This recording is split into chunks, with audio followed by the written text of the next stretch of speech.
शपथ लेते ही दिल्ली की नई सीएम रेखा गुप्ता एक्शन में दिख रही हैं। कुर्सी संभालते ही सीएम रेखा गुप्ता ने पूर्व मुख्यमंत्री आतिशी और उनके मंत्रियों के निजी स्टाफ की सेवाएं खत्म कर दी।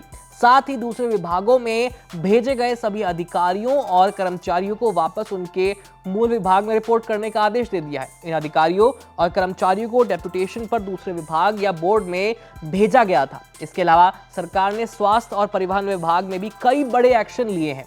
नई बीजेपी सरकार द्वारा जारी आदेश में दिल्ली की पूर्व सीएम आतिशी और उनके बाकी मंत्रियों की निजी स्टाफ की सेवाएं खत्म कर दी। ये वो कर्मचारी थे जो किसी सरकारी विभाग में स्थायी तौर पर नियुक्त नहीं थे। ये मुख्यमंत्री या मंत्रियों के लिए काम करते हैं, इसलिए इन्हें पर्सनल स्टाफ भी कहा जाता है। इन्हें नॉन ऑफिशियल स्टाफ भी कहते हैं। ये किसी सरकारी विभाग का हिस्सा नहीं होते। सरकार को सलाह देने और कभी-कभी निर्णय लेने में इनकी काफी अहम भूमिका होती है।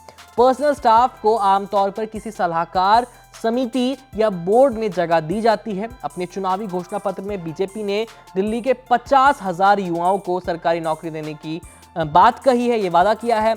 सरकार के अस्थायी कर्मचारियों को हटाने के कदम को इसी घोषणा पत्र से जोड़ करके देखा जा रहा है। इसके अलावा हफ्ते भर पहले दिल्ली के जनरल एडमिनिस्ट्रेशन डिपार्टमेंट ने सभी विभागों से एक लिस्ट मांगी थी। जीएडी ने सभी विभागों के हेड ऑफ डिपार्टमेंट्स, स्वायत्त संस्थाओं और सरकार से संबंधित किसी भी विभाग में अस्थायी या कॉन्ट्रैक्ट के आधार पर काम कर रहे कर्मचारियों के नाम मांगे थे। रिपोर्ट के मुताबिक कुछ महीने पहले भी ऐसे कर्मचारियों की एक लिस्ट मांगी गई थी जो किसी भी विभाग में डेपुटेशन पर काम कर रहे हैं।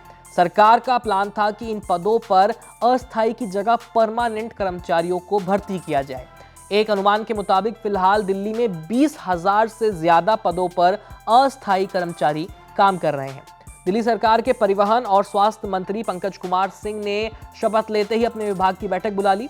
उन्होंने कहा कि दिल्ली के स्वास्थ्य विभाग की हालत बहुत खराब है। मंत्री पंकज कुमार सिंह ने बताया कि सभी मोहल्ला क्लिनिकों, उनमें बिक रही दवाओं और डॉक्टर्स द्वारा जारी किए गए प्रिस्क्रिप्शंस की जांच होगी।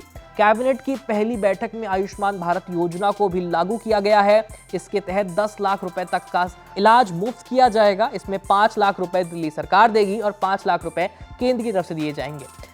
साथ ही परिवहन विभाग में भी डीटीसी बसों का आकलन किया जाएगा। मंत्री ने बताया कि अभी 40% बस डिपो में खड़ी हैं। नई बसें भी नहीं खरीदी गई हैं, इसकी भी जांच होगी। गड़बड़ी मिलने पर कार्रवाई की जाएगी।